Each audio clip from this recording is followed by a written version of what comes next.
Olá, queridos e queridas, por aqui Danilo Diniz, advogado, especialista em direito de família e sucessões.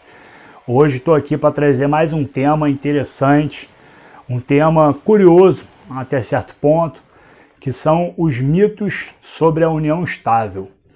Muitos mitos que estão espalhados por aí, que a grande parte da população acredita que sejam verdades. Eu vou elencar aqui alguns.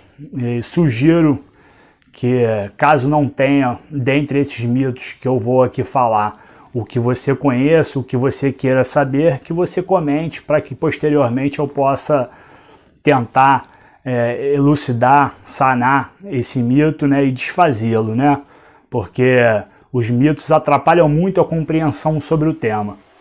E o primeiro desses mitos que hoje eu venho trazer aqui, o primeiro deles é o tema do mito sobre a união estável precisa ser documentada para que valha os seus efeitos. Isso é um mito. A união estável não precisa estar escrita, não precisa estar numa escritura pública, não precisa estar num documento reconhecido pelo Poder Judiciário para que ela produza os seus efeitos. Não necessariamente ela precisará estar sob a forma de uma escritura pública ou de um documento reconhecido pelo Poder Judiciário para que ela produza seus efeitos. Ela já é, desde o fato do momento que ela é constituída, sendo uma união pública, contínua, duradoura e com o objetivo de constituir família, desde o momento que esses 4 requisitos estão presentes, ela já é considerada uma união estável. Ela não precisa desse reconhecimento. Ela tem que ter esses 4 requisitos. Posteriormente, né, caso seja necessário o reconhecimento, aí sim poderá ser lavrada uma escritura pública ou reconhecido pelo Poder Judiciário. Mas essa questão do documento escrito não é condição imprescindível para que os efeitos comecem a ocorrer na constituição da união estável. Então, o documento escrito não é fundamental, né, para a constituição da união estável.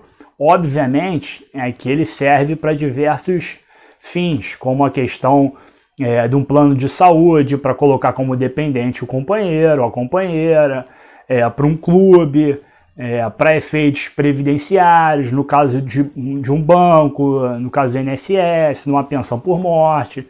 Então, são diversos os benefícios que um documento escrito, uma escritura pública, um documento reconhecido pelo Poder Judiciário, caracterizando a união estável, trazem com ele, né? Porém, ele não é imprescindível para que seja caracterizado a união estável.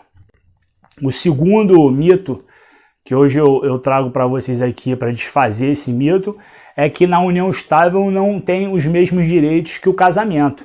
Isso é um mito. A união estável traz consigo os mesmos direitos do que o casamento. Esse é um mito criado, que a união estável estaria num degrau abaixo do casamento em termos de reconhecimento de direitos, né, para fins sucessórios ou quaisquer que fossem os fins. Eles estão em pé de igualdade quanto aos direitos.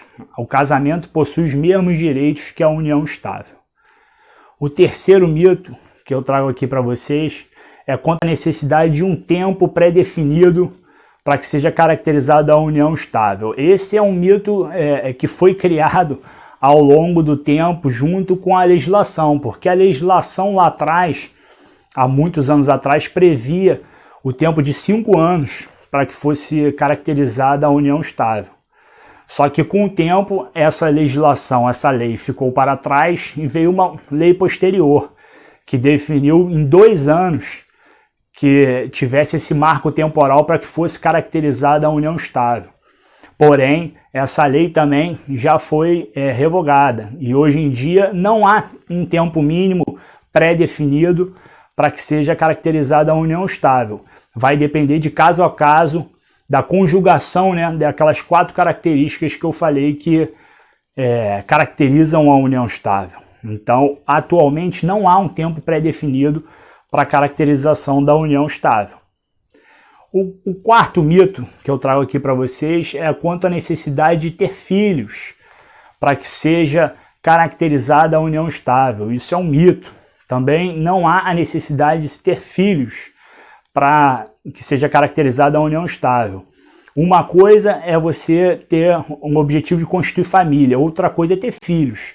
Obviamente que caso tenha filhos, né, constitui-se uma família e é uma forma de robustecer uma prova para uma caracterização de uma união estável. Porém, não é uma condição imprescindível que se tenha filhos para reconhecer a união estável. Pode ser formada uma entidade familiar entre o casal, sem que tenha filhos. Não necessariamente a questão de ter filhos é o reconhecimento já de uma união estável. Terá que ser conjugado com os outros requisitos para que forme a união estável. Então, é um mito de que ter filhos é a formação de uma união estável. É imprescindível que se tenha filhos para a formação da união estável. Isso é um mito. O casal pode formar uma entidade familiar.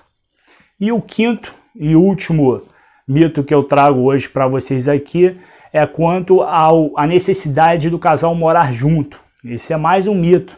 Atualmente não há a necessidade, não há a obrigação do casal coabitar, morar sob o mesmo teto. Esse já foi um entendimento firmado, né, pelo STF, a nossa Corte Superior, que não há a necessidade da coabitação entre o casal. Até porque, nos tempos atuais, muitos casais moram em casas separadas, às vezes em cidades diferentes, né, por alguns dias na semana, e isso não afasta deles a formação da união estável, porque estão presentes os outros requisitos que caracterizam a união estável. Então não há o dever de coabitação para que seja configurada a união estável. Podem morar em casas separadas por alguns dias ou até optar por morar em casas separadas, que é um modelo que vem sendo muito utilizado hoje em dia e pode ser configurada a união estável mesmo assim, mesmo dessa forma. Obviamente que vai depender de cada caso concreto para que seja analisado pelo juiz, para que seja configurado, né? Porém, juntando, né, os 4 requisitos para a construção da união estável, é possível que se reconheça. Aqui no perfil eu tenho um vídeo sobre união estável. Lá estão os 4 requisitos explicados de uma forma pormenorizada. Caso não tenha visto, sugiro que possa ir lá ver esse vídeo. Então, esses foram os 5 mitos que eu trouxe aqui para vocês sobre a união estável. Com certeza tem mais mitos por aí, e caso você conheça algum deles e queira saber um pouco mais, queira que eu desfaça esse mito, pode comentar aí. Se tiver ficado alguma dúvida, pode trazer, que eu vou tentar sanar ela, vou tentar elucidar ela. Curtam, comentem, compartilhem esse conteúdo.